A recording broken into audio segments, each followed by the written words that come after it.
Arizona Wildcats lose tonight against the Colorado Buffaloes. This final score was 58 to 71.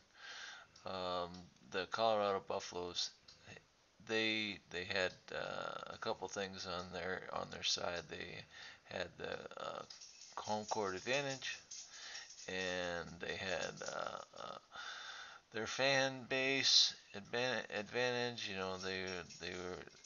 Colorado was out for blood. You know, after we the refs down here in Tucson decided that final three-pointer was no good. The last time we played Colorado, then Colorado was they were ready for redemption whenever they played this game against us today uh, up in Boulder, Colorado. So I'm really hoping that Nick Johnson um, will get back and dribble penetrate, be more of a dribble penetrator in in the key because I don't know. I didn't see if Colorado was on a 3-2 zone or not, because from what I heard is a 3-2 zone or a 2-3 zone. I think it's a 3-2 zone is really hard to penetrate, because it's really good defense. So it's really hard for your point guards to dribble penetrate, and that didn't look like there.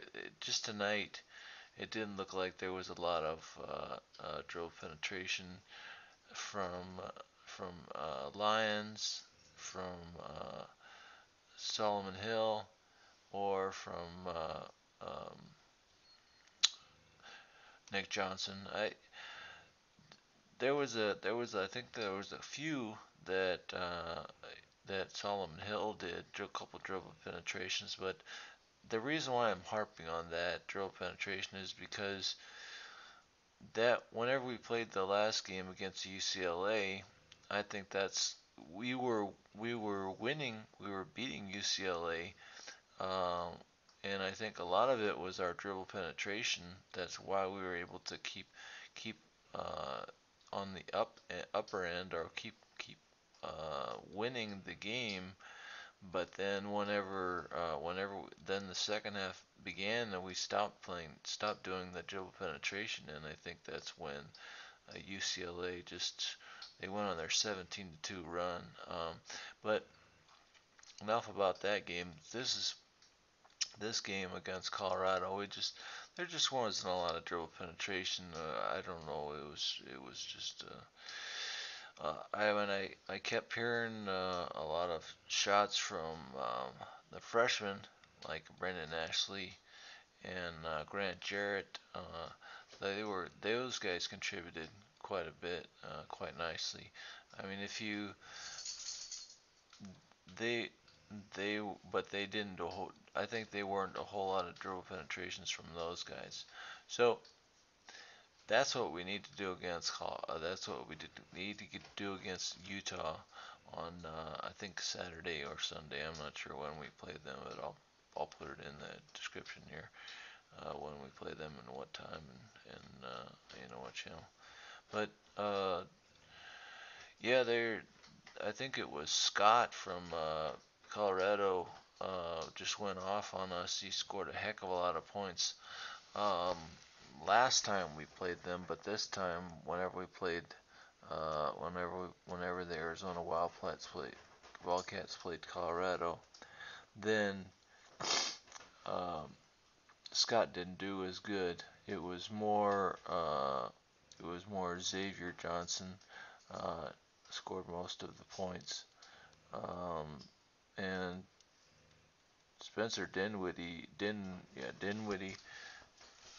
I've heard big things about him, but then the last game that Arizona played against Colorado, Dinwiddie wasn't really he didn't score a lot of points, but this game he scored 21 points, so he was doing really really good, And the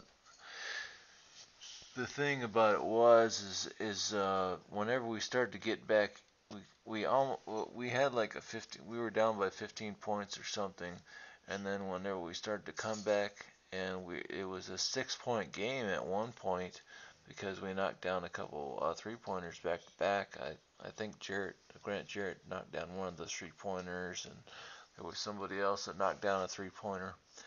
But then as soon as it seemed like whenever we would get the momentum and get close to kind of getting our head back into the game and not making it such a difficult game, then it seemed like Colorado would come back and they would kick our butt, um, because we were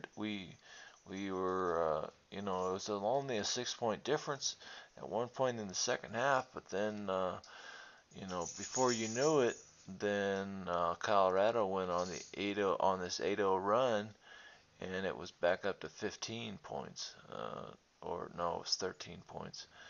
So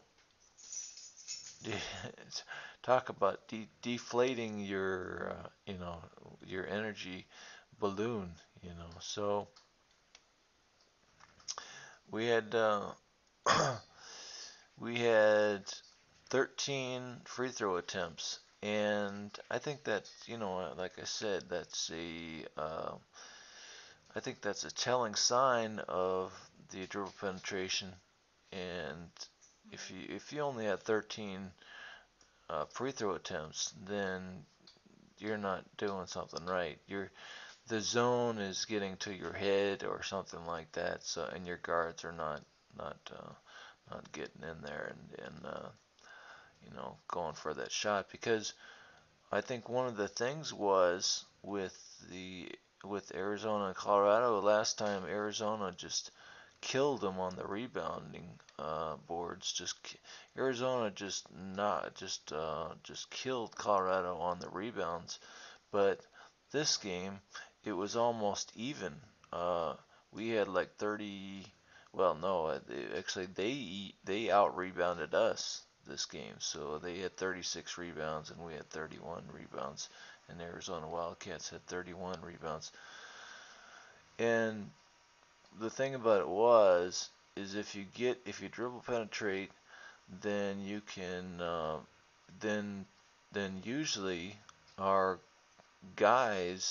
our guys are so good on the inside that they can get rebounds, get second chance opportunities, and that wasn't uh, that wasn't part of our game this time, and that was not that didn't help the University of Arizona Wildcats at all, and that's why they lost. That's why they lost 71 to 58. Um, I look at what's it? Yeah, it's very sad. It's a very very sad game. Uh, and so now that leaves Oregon in the number one spot in the Pac-12, and then then it's UCLA and us tied for second. Um, but let's see, if there was anybody that really stood out, it would be Chol. Angelo Chol just really stood out. He had 8 points total, and he didn't have a good game against California, but he had a pretty really nice game against Stanford. So you know, maybe he is starting to show signs of being a big contributor to this team. And I just really hope that Nick Johnson can get back into the groove of things, because he's been out of it. He's been kind of out of it. But let's see, if we look at offensive rebounds, we had Kevin Parham had 2 offensive rebounds, which is good. Kevin Parham did nice on the offensive rebounds. I usually expect him to get at least 2 or 3 offensive rebounds. I think